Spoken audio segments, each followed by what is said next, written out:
Welcome back, Visions fans. Ready Player Will here. This is the Faris character review, the Final Fantasy V collab unit, released in the second week of the collaboration this week. Today's going to be pretty straightforward. The character overview, talking about some of her base attributes and things to consider, leading into the base and total stat analysis and some other stats as we lead into the report card, where we can kind of give those some grades in the context of the rest of her kit, the general thoughts to help sort of talk some concepts through, and then we'll go through the passives, the counters, the job abilities, and then the TMR review and some job-based vision card eligibility, Espers, and weapon optimization, just some talking points for things to consider. Now we look at the character overview overall. Brand new water unit added to the game. Water mains, really hoping that she is a home run to potentially be able to be used. Water has been struggling for quite some time here, but they have given her the unique main job of Secretive Pirate with Paladin Pugilist as the subjobs. She does equip swords, and she's part of the Red Mage category for that vision card designation. She does equip hats, cloths, and accessories, so a little bit on the lighter side. I would have liked to have seen armor and a helm, but hat and cloth is not the end of the world, obviously. She does get a move of 3 and a jump of 1 as a 100 cost unit, and I do think 50 faith is appropriate. I don't really see any upside for a much higher faith stat than that. Now, from a main job perspective, her max range is 5 squares away, so pretty standard there for what you would hope for max range on a physical melee damage dealer. She does have 1 AoE ability and 2 single target abilities, so only 3 attacks total in that main job. From a resistance standpoint, a lot of good double-digit ones here. 20% to slash, and then 15% to both strike and magic. Obviously, the minus 10% to missile is the most concerning one here, but she's got a ton of AoE resistance that, as long as you can get that minus 10% back closer to 0, may not be the end of the world. She does have 0% to pierce as well, but that's a more impenetrable type of resistance overall, so you can stack some resistance there pretty easily and make up for things just fine. Now, from the mastery ability, what they've given uniquely to her is that extra 10% attack and 10 AoE res, which you're going to see littered throughout her entire kit. That is a major part of her character build and how you're going to want to use her on the battlefield. And from the dream perspective, they bulked her up a little bit with a 15% HP and the healing power 10, which is very important for one of her best pieces of teammate utility, and we'll see that as we talk through the abilities in just a couple slides here. Now, for the base stats, they did give her a very, very high base HP overall. She is in that range of where you see most tanks for base HP, which is obviously a fantastic thing post their anniversary to see. A lot of the physical melee damage dealers are skewing higher, and she is no exception to that. And from the attack perspective, maybe just a tier below some of the highest base attack in the game, but overall, she's still around that 400 base attack. She's got a lot of ways to amplify it. Her overall attack stat does still get very, very high when all is said and done, so I wouldn't worry too much that she's technically a tear down. Her attack stat is still very, very good. Now, for the base agility, she does skew lower, but we'll see in just a slide on the board stats, they jack up her agility for what they give her. So although when you're adding those vision card agility percent boosts, sure, she might be a couple percentage points less than your average unit, but not the end of the world. The dexterity, she's basically about average, so crit rate is not her strong point. We'll see that more. And then the luck, though, is very high, which does help her crit avoidance, which is exceptionally good for survivability here. And that will scale very good with those luck scaling vision cards. Now, as we kind of transform those into this one single chart to compare, again, pretty much what we were just observing. When we add in the board nodes and the mastery ability, things of that nature, a couple changes here. The first one, and most noticeably, is that agility. Really coming back to where I said I was going to. They give her 14 agility points on the board, which is very much above average. I think that's the most that they've given any character for agility points. The only other big change here is that dexterity, taking a further step back here where they don't give her a lot of dexterity. So again, that crit rate is not one of her main strengths, which we'll see again in another slide or two. Now, from the agility perspective, she does end up relatively average without any passives here, around 78 agility or so. When you do equip a passive that she does have access to, she does jump into another tier of potential agility here. Definitely a good one to keep in mind. And we look at the dexterity and that crit rate. This is where again you see her fall, and primarily because they don't give her any crit rate board nodes, which many physical damage dealers get. So not only does she have a very below average amount of dexterity, but she also does not get the nodes to make up for it at all. So yeah, crit rate, not really something to emphasize. The crit avoidance rate, though, because of that luck stat, does start out very high compared to others, and will only go even higher when you start adding those luck scaling things. Now, let's look at the accuracy. There's some asterisks here, and we're going to talk about it more in the report card, but innate accuracy here on the blue line without any passives, she's definitely a tier or two below some of the most accurate characters in the game. She does have a 20% accuracy passive, though, which does bump her up. It's not a great passive, though, but it is there that if you're trying to hunt those evade teams, she does theoretically have the capability to do so, which is still a good thing at the end of the day. But innately speaking, she's not crazy accurate compared to some of these other units, and we'll see more, but there's a lot of ways that the game makes up for that, so don't let that be the end of the story here, as I describe it right now. Now, for the evasion, she is technically on this gradient for potential evade units. I don't consider it to be one, though, unless you specifically tailor your team around it. We'll talk about that more in just a couple slides here on the report card, though, which is right now. So for the effective HP, and again, this is her health pool level, the resistances, and then AoE and unit resistance to a degree as well. I'm going with an A+ here. She's one of the highest effective HPs in the game. Even when you omit some of the AoE res assumptions here, she still is in the top 5 of effective HP for damage dealers. So she gets 8 defense innately, no spirit though, but she does get that 10 innate AoE res, 30 when her HP is above 70%, and even when it drops, she still retains some of that, and it only drops down to 15 AoE res instead. And that's just talking like from passives and weapons, right? Because that 15 is really from her sword, which we'll see at the end of the presentation.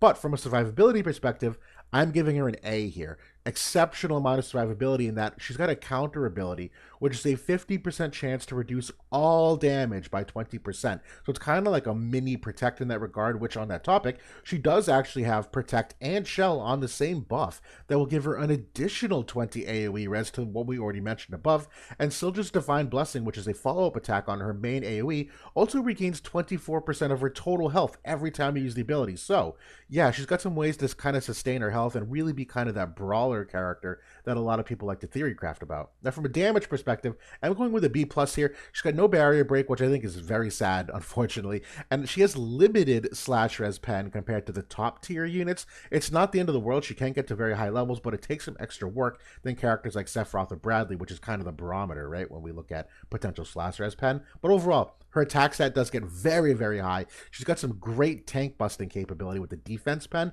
So overall, still not the end of the world for the damage. It's still very good. Now, agility, I'm going C+ here, just slightly above the average. We saw that passive ability really puts her into that next tier, but should you not have that on, she's basically with the rest of the pack. Nothing wrong with that, though. The accuracy, also going with a C+ here, but with a big asterisk. Again, this is just talking about innately. That accuracy 20 passive, while yes, it's there, it's really not a great passive. You're going to handcuff her a little bit by putting that on, but she does have a buff that gives her 30% accuracy. Her AoE ability is another 30% accuracy on that single ability. Her weapon does have a 18 accuracy as well, which will interact differently with trust stones depending upon what stats you're using, and the vision card that came out with her for the Silja vision card does add some too. So there's a bunch of ways to get her very accurate. She can be a top tier accurate character and hit evade units. I do not want to mislead you, but just talking innately speaking, she does not anything special compared to many other units. There's no guaranteed hit at all, but she can be very accurate. It just takes some diligence in order to get her there. Now, from an evasion perspective, going with a C+ here, I say hardly any evade potential because you need external help. You would need someone like Perrine with the operative sub-job to use that 25 evade buff on a teammate, which is not a normal build for her. You would need some kind of external buff to amplify that. But I guess theoretically, if you were max stress testing how evaded you could be, she technically could dodge some hits if you really went full out, but I don't think that's a proper build for her, so don't get misled there. Now, for movement, I'm going with a B here. She does have a move +1 capability on a passive, which you love to see. And then the auto ease of use, I'm going with a B+ here. Her best buffs are on the main job, in my opinion, so you have nothing to worry about in terms of like sub-job maximization. The damage rotation is pretty straightforward because she does have those 3 attacks. I think overall speaking, she's relatively self-sustaining and pretty easy to use. I don't think there's any way to like build her where she just doesn't do the job at all. And then the game disruption, I'm going with a C here, though. She is a great water addition, but the water element is relatively subpar compared to many others. Fire is already beatable by a handful of other teams. those evade units, although she can help in that matchup, we've seen strike teams, dark teams, wind teams. There's a bunch of other elements that can handle fire evade just fine right now. That's not really a strong point for her to add to it. So in terms of disruption, I do think it's relatively limited in terms of what you'll see for her interactions with the game, but that doesn't mean she's not a good unit. I just think people are also going to be a little picky on how quickly they build her and what we're doing for Viz resources, that you're not going to just see Faris everywhere at this time, even though she is a very good character. Now for the passives, going with a B plus here, great main passive with decently good secondary options. We'll see that in another slide here. The counter ability is going with an A minus, very strong main counter to reduce that damage by 20%, but again, only a 50% proc rate. There's a lot of reaction blocks, so although good, I'm still going with an A minus. There are ways to get around that, obviously. The overall job and kit, though, I'm going with an A here. Great utility on herself with massive AoE team benefits. She really is a very good brawler style character. We'll talk about that more as we see the abilities, but the final grade, I'm going with a B plus here. I really wanted to round up to an A minus. I really did. She is an excellent new unit with a very fun kit. She does the job she needs to reliably well, in my opinion. I just do think she does have some of those offensive handcuffs that she lacks any kind of courage or re-raiser move. She doesn't have the barrier break. The slash res pen doesn't get to that top tier level. And that's fine because she's not a pure damage dealer. She really is kind of a pseudo tank and a brawler in that regard. So that's kind of the trade-off that you get. But we've just never seen those brawlers really do all that well in this game. Although it's cool on paper, just effectively speaking, they don't really move the needle all that often. So I gotta push some of that copium down and really go with the B plus here, even though I'd like to potentially go higher. Now, as we talk about the general thoughts, kind of examining some other things here. Offensively, the lack of barrier break stinks. I've said that many times. It's still true here. The slash res pen, I did say slightly limited, but let's just talk through the numbers, right? You get 40 from a passive. You get 10 from a Trust Stone passive, so at least 50 at all times. But that's, again, the bare minimum of what damage dealers should have. You can get up to 35 from a variety of vision cards. There's actually a handful of vision cards that give her slash res pen. They're just not always going to be in the main slot, though. So when you drop that down to the sub slot, 18% gets her up to 68% slash res pen, which is still very good, but that's not the top tier. And when you consider that she lacks some of the other imperils, the lack of barrier break, overall that slash res pen is still really good, but you just don't see it like you do on other units. But the defense pen is exceptional. She can easily hit 100 defense pen on her limit break, which is an AoE, and her triple hit, which is single target. She does have 60 permanent defense pen though with her weapon, which is certainly respectable. So defense pen I'm okay with. Now, for the team utility, a lot of things to like here. She's got an AoE heal of 24% technically on her main AoE. It's not 20. On paper, it's 20%, but that healing power 10 is what amplifies it to be 24% in practice. She does have another ability, which the follow-up to it is a 40% attack and magic buff, AoE, to herself and allies, with 50 reaction block rate as well. She does have a buff that will dispel anytime she attacks them, which is kind of like that Ed Elric buff that we see, which is very, very strong to dispel things on the enemy team. She technically does also have a 35 defense break on the main sub job, just debatable whether or not you're going to be using that all that often. I do think she has exceptional AoE res, which is what we talked about earlier. You theoretically would have 80 at the start of battle. You'd have 10 innately. You'd have 30 from her passive, as long as it's above 70%. 20 from a buff, 20 from a party vision card, not including other potential AoE res from other vision cards on the unit bonus, where I know Sildra has 5 AoE res. I don't even have that included here, but yeah, AoE res is exceptionally strong for this character. And I do think she's a great categorization as Sword Red Mage, as we've seen a lot of great vision cards come out for them. There's a lot of really strong staple characters in that class. I think it's a really good thing for her overall. The pseudo tank option is a thing too. She's got Taunting Blade on the Paladin sub, and because she is a tankier character, just health pool wise, I absolutely think she can fill that pseudo tank role and just be able to get that Taunting Blade out early. I would obviously just have concerns if that's maximizing her utility potential, but the option is there. I think it's a good one to have. Now, I do think she has good AP management tools as well. On her main buff here, she'll get a 33% reduction in AP cost, and she'll generate 10 AP every time she uses her main AoE abilities. So there is some AP regeneration even within her general damage rotation. The healing power 10 is really great for the Dream upgrade, where again, that self-heal on that ability you'll see is very, very potent for how you can just sort of chip away at some of the damage done over time. Now, as we get to the passive abilities, Heroic Heart is the best one here. That's the 40 slash res pen and 40 defense pen and 30 AoE res as long as your HP is above that 70%. And again, her sword is when it falls below 70% that you still retain 15 AoE res. Now, my second favorite here is Sea Legs. That's at 12% agility and the move +1. But obviously, Holy Knight's protection is a different kind of bulk that's certainly very nice. Warrior Spirit is also a different kind of bulk that's a little more offensive oriented. But Flurry Enhancement is where you get that 20 accuracy. I just really don't like this passive ability at all. The accuracy of 20 certainly is nice and is a big part of hitting evade units, but just objectively speaking, not nearly as good as some of these other ones. Now, the counter abilities, Brace for Impact is the best one here. That's that 50% chance to reduce all damage by 20%. I see no reason why you would ever use any one of these other ones. I was getting to the main job buffs. This is where things get very interesting. Now, her main buff is that Dragon Defense. It's Protect and Shell. Decrease AP consumption to 33%, AoE res of 20, and accuracy of 30. Exceptionally strong solo buff, but her teammate buff, which I believe is her first priority, is Slash and Strike res of 20% for herself and allies, and will be a general dispel on all of her hits. So this is a very, very good teammate buff and amplifying some of those resistances. She does have that third buff, which is the Slash attack and agility, kind of like Winged Stern. It reminds, or at least Lucio, I think has a similar buff as well. It's not the worst one, but I just don't think you're going to use this buff all that often. So nice that it's there, but in practice, you're not going to be using it. Now, for the main job offensive, boys, there are lots to really talk through here, but let's go through these one by one. There's 3 attacks overall. 2 of them are single target, 1 is AoE. This first one is a fine ability. 12 AP is very cheap. Range of 3 away, 6 casts overall, and she'll recover some AP when you kill someone with it. But it's the next 2 that are really the very good ones and she'll obviously be using most often. Let's talk about Pirate Raid first. This is a triple hit attack that's that single target, 4 squares away. It's defense pen of 50, which means she's going to have 100 defense pen when using this, and will also cast Sildra's Roar, which is this giant AoE around her, and that's a teammate buff and a self buff for attack and magic of 40% and react block rate 50. So yes, you are amplifying quite a few things of the teammates around you. That's certainly a really nice thing. But the second one here, that AoE ability, is upwards of 5 squares away.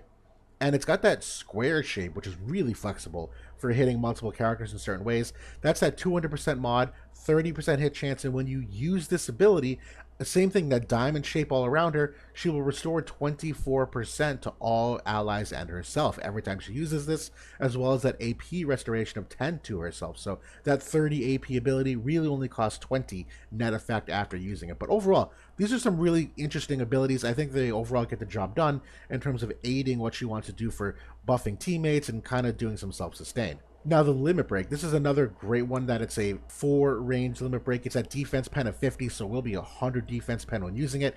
And it's that decrease CT of 50 to targets and increase CT of 250 to self.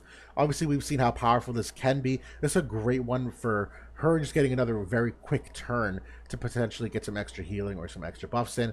And then from the vision card perspective, yeah, technically the Leviathan vision card has it, but we know this ability is not that great. But you likely will be using this card in your party, so it is potentially possible she will be using this ability should you have it toggled on. Now for the sub job, the Secretive Pirate, Vulner Cannon's really the only good thing about this. It's a 4 range ability. It's that defense break of 35. It's water in nature, but it's a typeless attack. So I guess if you have problems with slash res pen or characters that have other high resistances, this is certainly a good one to cleave through it. The defense of 35 as a break is certainly nice, but there's a few other characters that can emulate this. So I like it. I don't love it. The cool thing about it, though, is that it is a projectile ability, which I do think will increase if anyone ever buffs you for range, like aimed fire. I don't think it's worth exploring, but that's a very unique thing that she can essentially throw it around teammates or over objects that maybe you wouldn't normally be able to. The mug ability is really for weird PvE. That's almost more of an Easter egg because she's a pirate that they've given her this. Now the Paladin sub, which is next, I do think this is a relatively decent one, again for that Taunting Blade access, but the rest is okay. I don't love Saintly Wall because I think it's inferior to her main job buffs, so I don't think it's reliable to get off, and there's so much barrier break, it's not really worth it anyway. But other than that, I don't really see a lot of upside here other than maybe Blade Bash, just for that chance to stun. It's really just for the Taunting Blade access that I think this is probably the best. That's basically it.